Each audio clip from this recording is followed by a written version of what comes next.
রাধাকৃষ্ণ মন্দিরের পূর্বাশা মাঠের গল্প।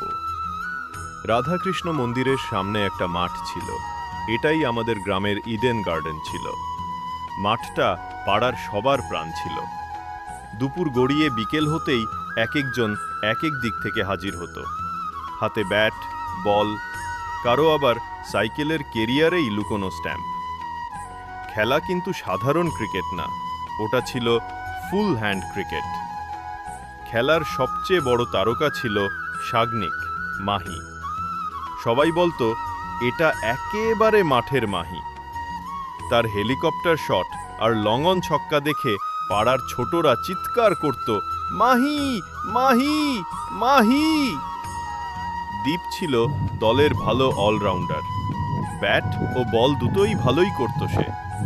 রথিন ছিল কিপার, সব সময় বল ধরার আগে এমন এক সাউন্ড দিত, আউট রে আউট, যে ব্যাটসম্যান নিজেই ঘাবড়ে যেত।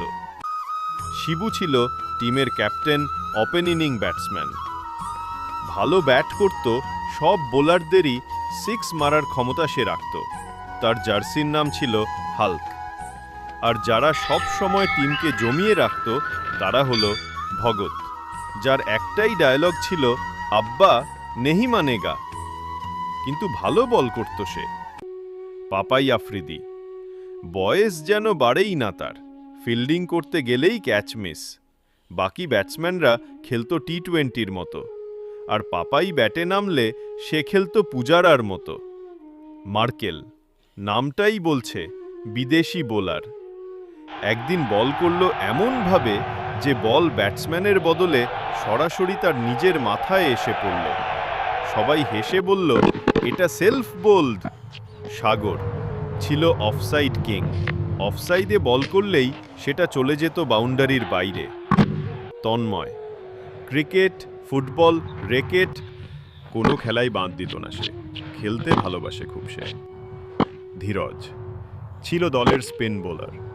একদিন ব্যাট করতে নামল প্রতিপক্ষ দল। সাগর চিৎকার করে বলল, ধীরাজ, আজকে কিন্তু তোর স্পিনেই ম্যাচ জেতাতে হবে। ধীরাজ গম্ভীর হয়ে বলল, চিন্তা করো না, আমার বল ঘোরে না, নাচে।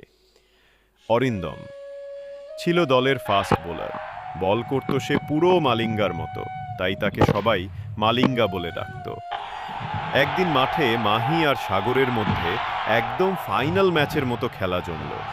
মাহি মারল এক বিশাল ছক্কা, বল গিয়ে পড়ল রাধাকৃষ্ণ মন্দিরের ছাদে। ছোটকা বড়কা চিৎকার করে উঠল, মাহিমার রাহা হে।